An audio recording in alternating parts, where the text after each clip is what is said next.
Hello à tous, c'est Nali, bienvenue sur ma chaîne. Étant d'origine indienne, aujourd'hui, on va parler des rituels beauté des femmes indiennes de mon pays. Car on n'en parle pas forcément, et pourtant, ces étapes sont des étapes simples, mais incontournables pour avoir de beaux cheveux longs et soyeux. En effet, en ayant passé pas mal de temps en Inde avec ma famille, j'ai pu tester vraiment les différentes routines indiennes qui sont efficaces sur le long terme. J'ai pu voir vraiment des résultats incroyables en l'espace de quelques semaines seulement dans la pratique du fameux hair oiling, qui est vraiment l'étape phare des indiennes pour avoir des cheveux longs et soyeux. Donc ce rituel de beauté ancestrale venu de l'Inde permettrait en fait d'atténuer le stress et les tensions à la racine des cheveux. Grâce au massage crânien à l'huile en penchant la tête en avant, cela stimule en effet efficacement les cheveux pour avoir des cheveux bien plus épais et volumineux, et cela activerait efficacement la pousse de cheveux grâce à l'activation en fait de la microcirculation sanguine. Donc dans un premier temps dans cette vidéo, on va voir ensemble quelles sont les différentes huiles utilisées par les indiennes et quelles sont les vertus pour chacune. Puis, nous verrons comment les femmes indiennes utilisent concrètement ces huiles sur les cheveux et nous verrons finalement la routine phare indienne à adopter absolument pour faire pousser ses cheveux rapidement. On commence tout d'abord par l'huile de coco. Donc, cette huile de coco, c'est l'huile favorite des indiennes, bien sûr. Pourquoi? Puisqu'elle est parfaite pour les cheveux secs, frisés et ternes. En fait, elle va apporter l'hydratation et la brillance aux cheveux qui manquent d'éclat, qui sont vraiment ternes. Elle va réparer aussi également les pointes fourchues. Et en plus, elle va stimuler la pousse de cheveux et va ralentir la chute de cheveux. Souvent, en hiver, la texture de l'huile de coco, elle est solide, donc il ne faut pas hésiter à passer sous l'eau chaude ou au bain-marie pour la liquidifier. Nous passons à l'huile de sésame. Donc l'huile de sésame qui est moins connue, mais celle-ci est aussi une huile incontournable en Inde puisqu'elle permet de fortifier et nourrir les cheveux secs, frisés ou défrisés également. Et contrairement à la plupart des huiles, celle-ci, c'est l'une des seules que l'on peut vraiment l'appliquer au soleil, dont elle protège du dessèchement. Elle va adoucir les cheveux et elle pénètre bien dans les cheveux sans laisser de film gras. On passe ensuite à la troisième huile qui est l'huile d'amla. L'huile d'amla, la particularité, c'est qu'elle va nourrir, hydrater, mais également fortifier les cheveux qui sont vraiment secs, abîmés et cassants, tout en leur apportant de la brillance. Donc elle va vraiment stimuler également la croissance des cheveux et ralentir la chute. Et la particularité est qu'elle va agir contre les pellicules également. Donc si vous en avez, elle est vraiment parfaite. Elle intensifie également la couleur pour les brunes, donc en utilisation régulière de au moins une fois par semaine, j'entends. Et il faut vraiment éviter cette huile si vous ne voulez pas foncer votre chevelure par contre. Ensuite, l'autre huile que les indiennes utilisent régulièrement, c'est l'huile de Nîmes. L'huile de Nîmes, elle est vraiment parfaite pour les cheveux à tendance grasse, puisqu'elle va permettre de réguler la sécrétion de sébum. Elle apporte en plus de la brillance et va limiter aussi l'apparition des pellicules. On passe ensuite à l'huile d'amande douce. Celle-ci, elle est aussi connue pour la peau, donc elle permet de nourrir, assouplir, adoucir et faire briller vraiment les cheveux secs et abîmés. Par contre, petit bémol, pour tous ceux qui sont allergiques aux noix, noisettes, amandes, il n'est pas recommandé d'utiliser cette huile d'amande douce sur les cheveux. Et finalement, nous passons à la dernière huile qui est l'huile d'olive.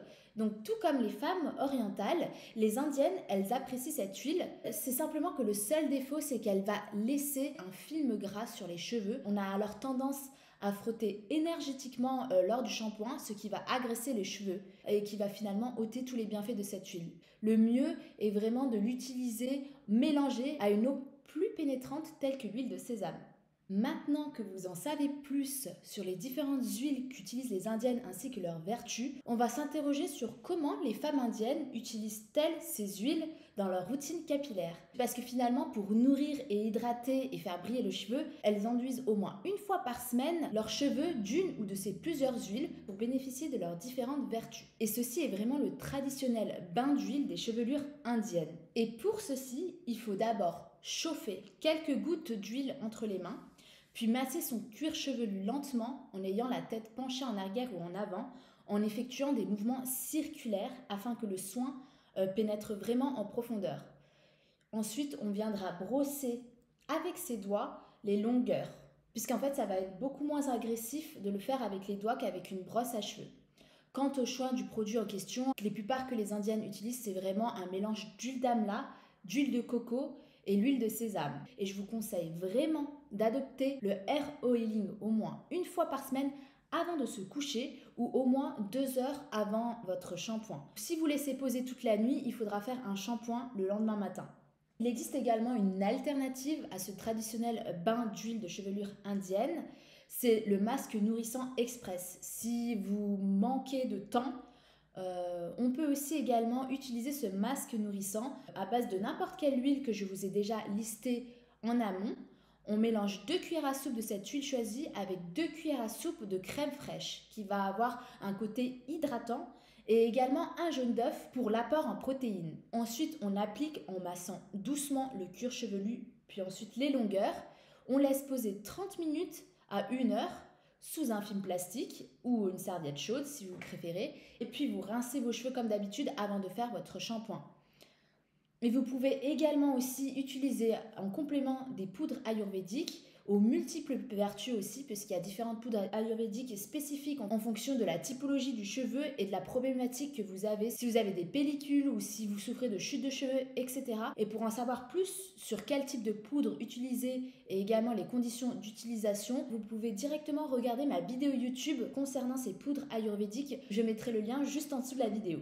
Maintenant que vous en savez un petit peu plus sur ces huiles et la manière de faire ces bains d'huile, on va passer à la dernière étape qui est quelle est la routine qu'adoptent finalement les indiennes. Alors elle se compose en 3 étapes. D'abord c'est l'hydratation, donc au moins 2 fois par semaine on applique du lait de coco. Donc au niveau du cuir chevelu, le lait de coco va permettre de stimuler la pousse et au niveau des longueurs, ça va permettre à vos cheveux d'être hydratés, renforcés, adoucis mais également d'être beaucoup plus brillants. Ensuite, la deuxième étape de cette routine, c'est vraiment de les protéger. Et protéger, ça vient avec ce fameux bain d'huile traditionnel qu'il faut faire au moins 1 fois par semaine, à base d'huile de coco, de sésame, de ricin, etc., en laissant de préférence agir toute la nuit, si vous avez l'opportunité de laisser poser toute la nuit avant de faire votre shampoing le lendemain matin. Et en fait, l'huile, elle a un effet protecteur puisqu'elle va envelopper le cheveu, le protéger et le faire briller. Et finalement, la 3e étape phare de cette routine indienne, c'est de les laver, mais pas avec n'importe quel shampoing, mais avec un shampoing végétal naturel, tel que le shikakai, le henné neutre, et cela en fonction de la typologie de votre cheveu. Donc que vous ayez les cheveux fins, il faudrait se focaliser sur des poudres à base de protéines de blé. Si vous avez les cheveux normaux, à base plutôt d'acide aminé de soie. Et si vous avez les cheveux épais, misez vraiment sur des poudres ayurvédiques telles que le shikakai, en ajoutant également un agent hydratant tel que l'aloe vera, afin de bénéficier de toutes les vertus de ce soin. Et moi, ce que j'ajouterai également, c'est de masser quotidiennement le cuir chevelu. Et croyez-moi, vraiment, ça fait une réelle différence puisque le fait de stimuler votre cuir chevelu en le massant de manière quotidienne, vous verrez que ça va activer beaucoup plus rapidement la microcirculation sanguine et ça va booster vraiment la pousse de vos cheveux. Cette routine, c'est vraiment, je vous dis, la routine phare des indiennes pour avoir des très beaux cheveux et cela s'accompagne également bien sûr d'une alimentation saine et équilibrée, riche en protéines. Ça y est, cette vidéo touche à sa fin. J'espère que tu en as appris davantage sur la routine phare des indiennes. N'hésite pas à me poser des questions si besoin. Et bien sûr, n'hésite pas également à t'abonner si ce type de contenu t'a plu. Et on se retrouve très bientôt sur ma chaîne pour d'autres conseils et astuces capillaires.